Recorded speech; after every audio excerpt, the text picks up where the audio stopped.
With our next talk. Don't be scared off by seeing Emacs on your screen instead of VS Code. Everything is still the same.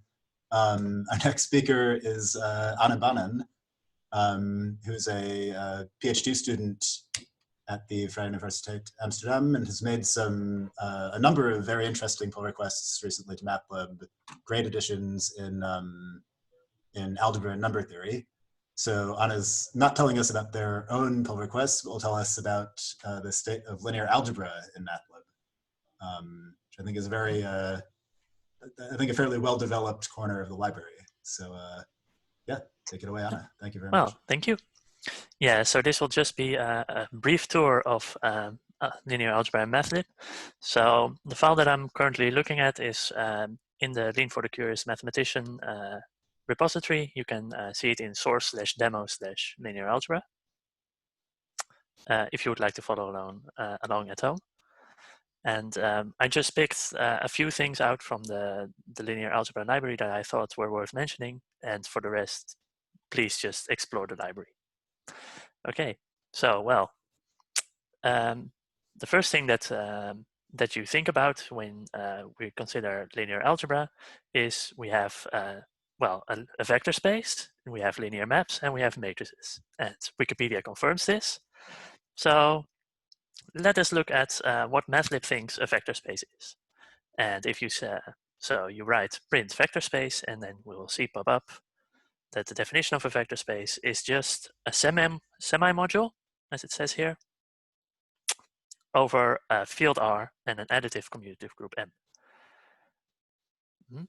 So let's look at this definition. So a module would be the next thing, is basically the same as a vector space, except we are over a ring, and Lean agrees. So now it says a module is a semi-module over a ring. And then finally, if we look at what a semi-module is, then we see the actual contents of this definition. We see that a semi-module is a structure on a semi-ring and an additive commutative monoid. So we have a plus and a times on R, we have a plus on M, and we have a scalar multiplication. That's what this distrib mol action line means. And this should satisfy the obvious distributivity rules, which I've written down here. So addition with scalar multiplication with addition, multiplication and scalar multiplication, 1 and scalar multiplication, 0 scalar multiplication, and scalar multiplication with 0. And of course, with MATLAB's consistent naming style, you just write down the operators and you find the lemma that you want. And the nice thing is, because these equations are used to define semi-modules, modules, and vector spaces, once we have this definition of semi-module, we get the definition of module and vector space for free. And in fact, there's talk going around that we just want to delete the whole name module and vector space and make everything semi-module and not talk about vector spaces or modules again. But in this talk, I will try to keep them distinguished, but I'll probably slip up and say module instead of semi-module, just because it's shorter. So if you want to define this semi-module structure, you give a type class instance, and then the useful thing to use is this function semi-module of core. And that will give you an instance assuming that you have a group structure on the addition in M. And then it will prove some axioms for you for free. So let us look at some typical examples. Well, the natural numbers are a semi-ring. And so like as a mathematician, you would say, okay, let's look at n-dimensional vectors of natural numbers. And in Lean, you would write it like this.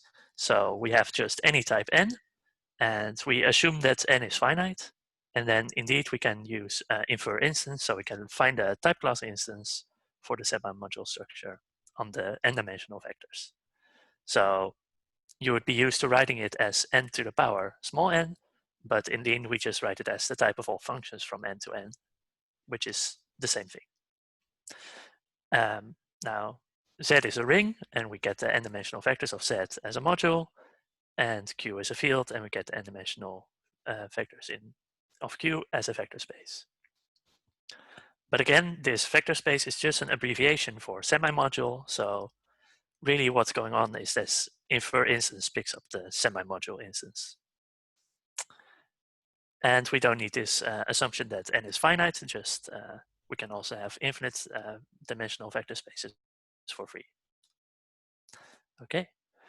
And now suppose you have like a real natural number k, and you want to say, I want z to the k to be like, actually I have exactly k dimensions.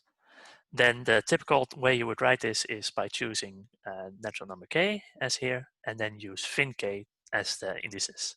So fin k is just the type of all natural numbers up to k.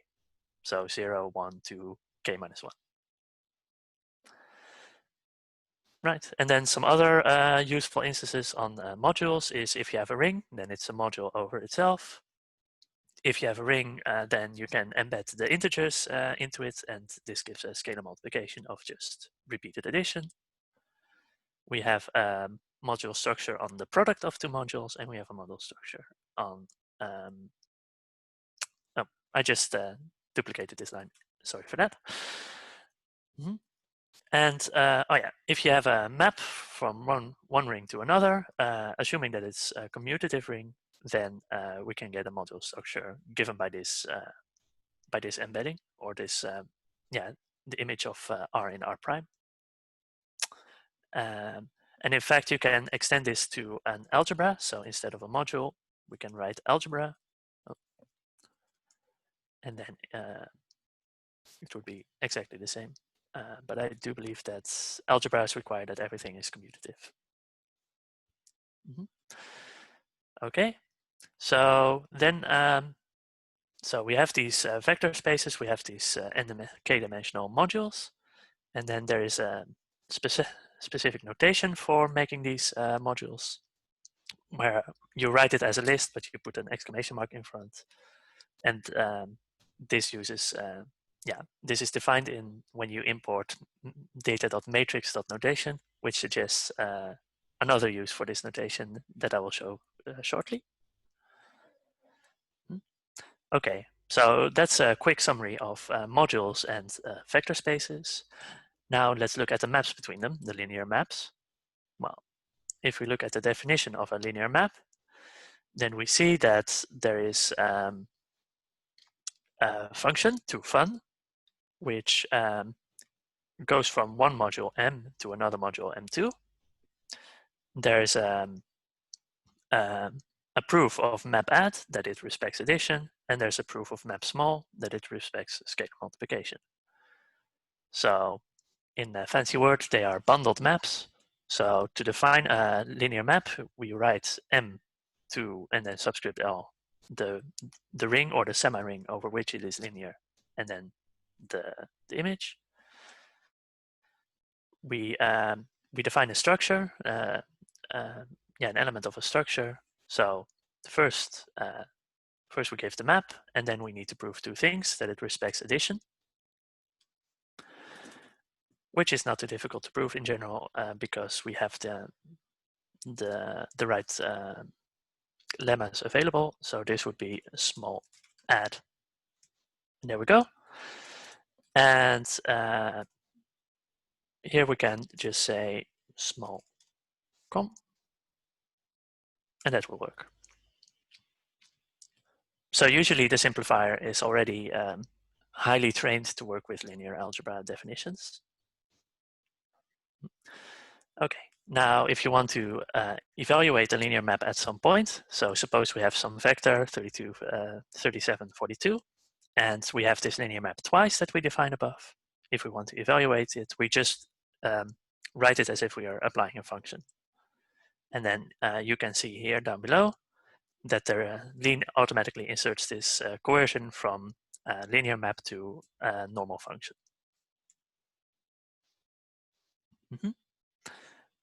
Now, other ways to construct linear maps, apart from just giving them explicitly, are we can compose them. So we have .comp, we have zero map, we have addition of maps, pointwise addition, and we have a scalar multiplication, which is pointwise scalar multiplication. And then we can look at the equivalences of vector spaces, equivalence of semi-modules, which is just an invertible linear map. So these are called linear equiv, and they are written, as we can see here, as this equivalent sign subscript L, or also equivalent sign script L, and then to hint lean with this R.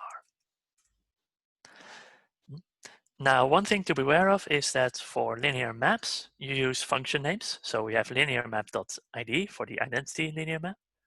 And for linear equivalences, we have the relation names. So we use refl to denote basically the same map, but now together with the proof that it is invertible.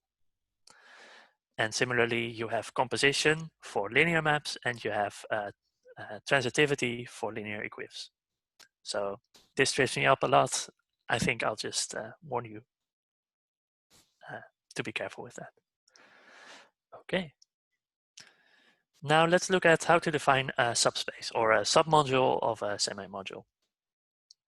So a submodule is again a bundled structure.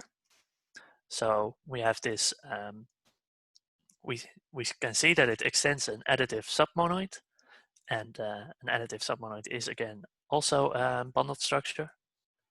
So it's a structure that contains this carrier and then proves that 0 is in there. If you have the sum of two elements, you get the sum in the submodule. And if you have a scalar multiplication, then it's also in the submodule. And then subspace is again defined to be just equal to the submodules.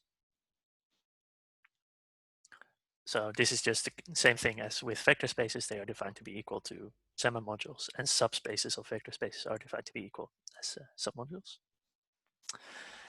And I believe that you've already seen it this morning, that an ideal is just defined as to be exactly the same as a submodule. And this saves us quite a lot of typing, because we don't have to rework everything about submodules. So let us define a submodule, the trivial submodule that only contains 0. So the way you define a submodule is again very explicitly, you give it a carrier subset. So this is just define the singleton set 0. And then you prove the lemmas that 0, that is closed undertaking 0, addition, and scalar multiplication. And the proof shouldn't be too hard. This one should just be a quick simplify. There we go.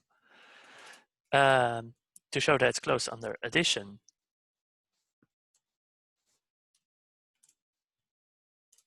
we can also just simplify. One moment, my lean is starting to recompile. Okay, there we go. Yeah. So the simplifier knows if you're an element of a singleton set, then you are just equal to that specific singleton. And then we can use these equalities in our proof. So most proofs that you want to do just go by simp. So you will see that we have this element of R, we have an A. Again, we have that A is in the singleton 0, so we simp at HA. And this will give us that A equals 0, so we should be finished with that, because scalar multiplication of 0 is 0, and 0 is in the singleton 0. So there we go. So in doubt, just leave everything to the simplifier and it should solve your issues. Now you can define it manually as above, but again, we have a lot of library functions for defining the submodule.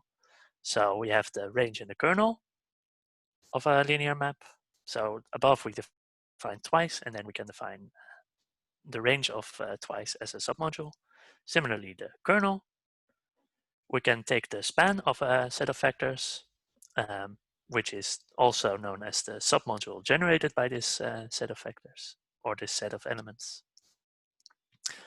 And also we can take a submodule and then apply a linear map to each element, or take the inverse image of a linear map of this submodule. So these are called map and co-map. inclusion of submodules, you might be thinking you write subset, but we use a lattice structure to give us a lot of theorems for free. So for submodule inclusion, you write less than or equal or strictly less than. And if you write a subset, then Liam will probably get confused. So, and the advantage for this is that we can reuse the syntax and the theorems about lattices. So the zero submodule is written as bottom, the bottom element of the whole lattice. The whole module as a submodule is written as top. And so you can see that x is in the bottom if and only if x is 0, x is in the top unconditionally. And we can take the intersection of two submodules by taking the infimum, and to make the sum of two submodules, you take the supremum. So x is in the supremum if and only if we can write it as a sum of something in S and something in T. Then finally, we can take this. Okay, we can look at the inclusion of a submodule into the ambient space. So if we have a module M and we have a submodule of M, then we can take a linear map from this submodule into the whole space. And also we have quotients of submodules. So in this case, we get Z modulo 2Z, one way to define it at least. And now the thing is, of course, that we, as long as we're working with modules, we don't necessarily know this is a ring yet. But you should use ideals for that, and then ideal.quotient does give you a ring. Okay. Some other maps that you'll encounter are the bilinear forms, the quadratic forms, and the sesquilinear forms, especially nice if you're working with inner products. So let us just look at the bilinear form. So a bilinear form is just, it's basically like a linear map. So we have this M to M to R, this map, and then it has to be linear on the left side. So we have add left and small left, and it has to be linear on the right side, so add right and small right. Okay. So as for linear maps, we can define them directly. So here, let's say that the dot product of two n-dimensional vectors is in fact a linear map or a bilinear map. And the proof should just go through by simp because the library is really well developed. I'm very happy that like everything just works as you would expect. And I'm quite grateful to the other MATLAB maintainers that they already did that for me. Yeah. So some other useful constructions, if you have a bilinear form, then applying it to one element twice will give you a quadratic form. The way back, you need to prove that you are in a field or that you have some inverses at least. You can do scalar multiplication, and also you can project onto two coordinates and get a quadratic form. So here are just a few examples, and check out the library if you want to see more examples. So now we've covered vector spaces, we've covered maps, and now let's look at the final thing, that are matrices. So matrices in MATLAB are not really very similar to linear maps.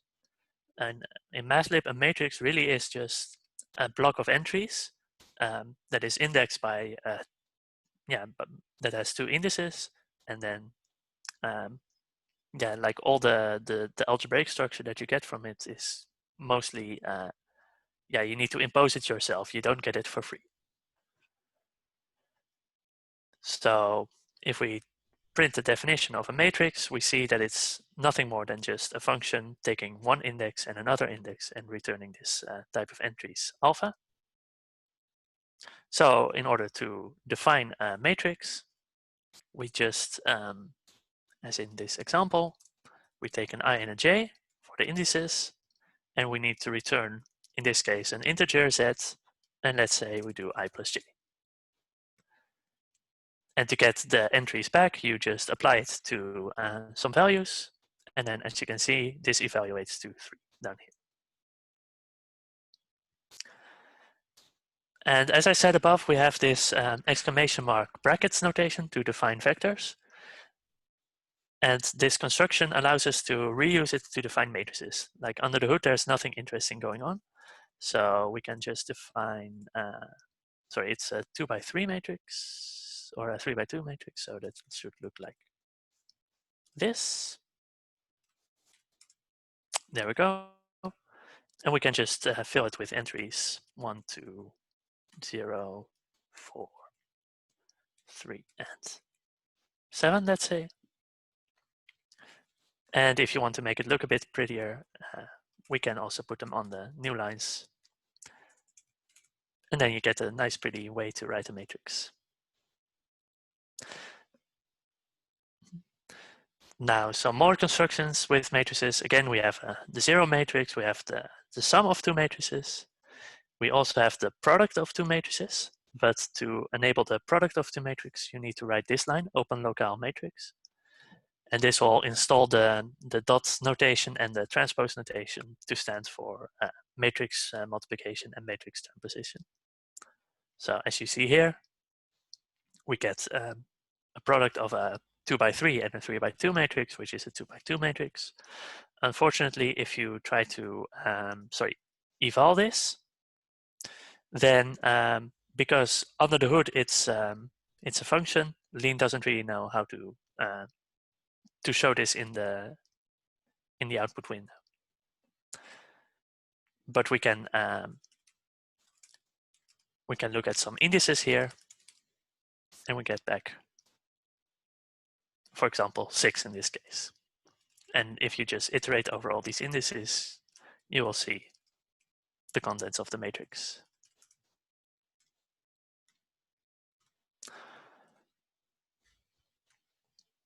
So, and that's one of the important things about matrices, is that they are more amenable to computation with them.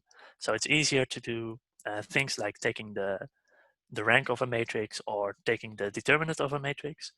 Whereas for linear maps, first you would have to choose a basis and then show that for this specific basis it works. And that's quite a lot more work. And for matrices, basically, you have already made the choice. So there is also the normal times symbol, this multiplication symbol defined on matrices, to be equal to the matrix multiplication. But that's kind of a trap, because it does give you this nice semi-ring structure, but really what you want to use is matrix multiplication, because the simple lemmas all assume that you have matrix multiplication. And the reason for that is matrix multiplication works with rectangular matrices as well. And the time symbol assumes that the types on both sides are the same. So it cannot deal with matrices that are rectangular multiplied by each other, because, you know, on the left-hand side, it has to be different than on the right-hand side. Okay, now there's also matrix times vector. And so if you have a vector from, if we have a vector from index by m with values in alpha, then we can make an m by 1 matrix from this vector, or a 1 by m matrix. And finally, we can multiply a column vector by a row vector to give a m by n matrix. And because matrices don't have this internal structure that linear maps do, you kind of have to say, like, how should I multiply? Should I multiply on the right, so matrix multiplied by vector, or should I multiply on the left? And you can see that the dimensions of this result are different. If you look here, we take z3 and we send it to z to the power 2. And here it's exactly the opposite. If you, it will be exactly the opposite. Okay, and then finally we can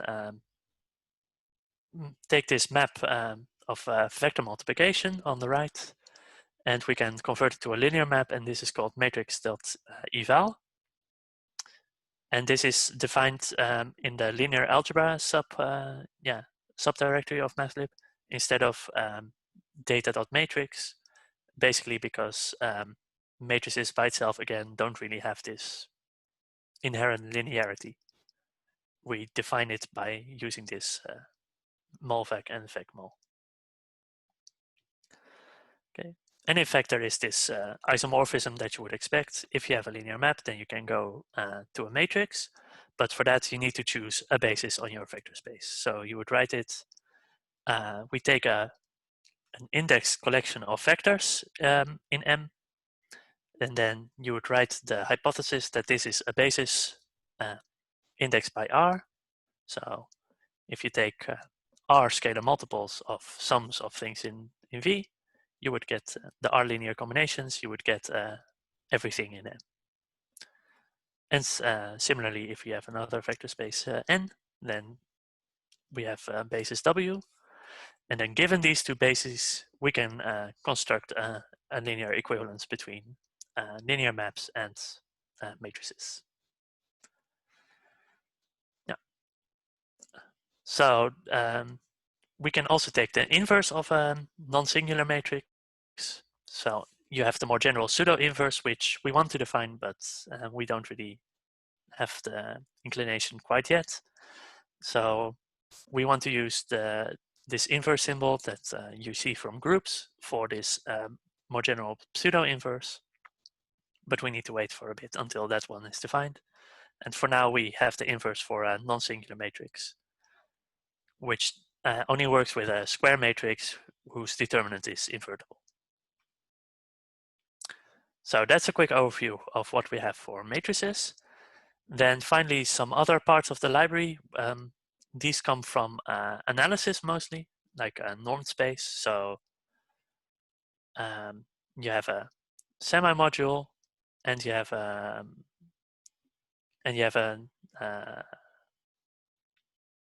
and you already have a norm on beta. So a normed group is an additive group where the norm respects what you, respects the addition. And we have an inner product space, which is a norm space that has this inner product in R. So for now, we just fix that the inner product is in R. We can define generalizations later, but this was because it's useful for analysis. And the other thing you might be wondering about is, how do I say what the dimension of a space is? Well, if you want it as a natural number, then for a vector space V, you can use finite dimensional.findim. And this will give you a natural number as long as you have a finite dimension. And if it's infinite dimensional, then it just returns 0. And then this is more useful in general, because otherwise you would get a cardinal number in vector space.dim. And the drawback of this is that cardinals are generally harder to work with, because you need to do cardinal arithmetic instead of the regular old natural number arithmetic. Okay, so that was a quick overview of linear algebra. Now I have prepared a set of exercises. So if you go to the exercises sources, and then Thursday afternoon, we should have a linear algebra folder. So this is a set of exercises. I've just chosen some things that you might enjoy. Feel free to do it in any order. They don't really depend on each other. So if there's something that looks interesting to you, start with that and see how far you get. Well, that was my tour through linear algebra, and I would like to ask the host to start the breakout rooms. Will do. So thank you very much, Anna. That was really nice. I should remind everybody, so Anna just showed you where to find the exercises, but their demo is also uploaded in the demos directory of the LftCM2020 repository. So if you'd like to see the code that you just walked through on the screen, you can look at it there. So yeah, I will open some break. Well, I guess I should ask, before I open the breakout rooms, are there any questions about the demo for Anna? And one thing I might say is that actually it seems like the linear algebra library is still one of the widest gaps in the undergraduate curriculum in MATLAB. Mhm. I mean, we're still at the Right. point where I think we don't have existence of eigenvalues for linear maps over Yeah. over the complex numbers, things like that. So there's I think a lot of that is very doable now. We could easily get that covered, Yeah. but it just historically hasn't happened. But Yeah. I mean, on the other hand, we Like- have a whole bunch of stuff about Noetherian modules and Noetherian rings. Yeah, yeah. So- Somehow we skipped Yeah. to graduate linear algebra without doing undergraduate linear algebra. Right. So linear algebra is missing a lot of elementary things, but what is there is very good quality, I would say. Yeah, I mean, that's my impression too. It's a comprehensive small piece of linear algebra, right? It's, Yeah, like when I started using MATLAB, I said, "How is there no inverse for matrices?" And then I programmed it in a couple of weeks, or 1 week, I would say. So the tools are there. It's just spotty, let's say. So there is no even characteristic polynomial for matrices defined? No, anywhere? we just did the Cayley-Hamilton theorem a couple of weeks ago, so we have that. So Okay. the path to eigenvalues is open now. It should be. All right.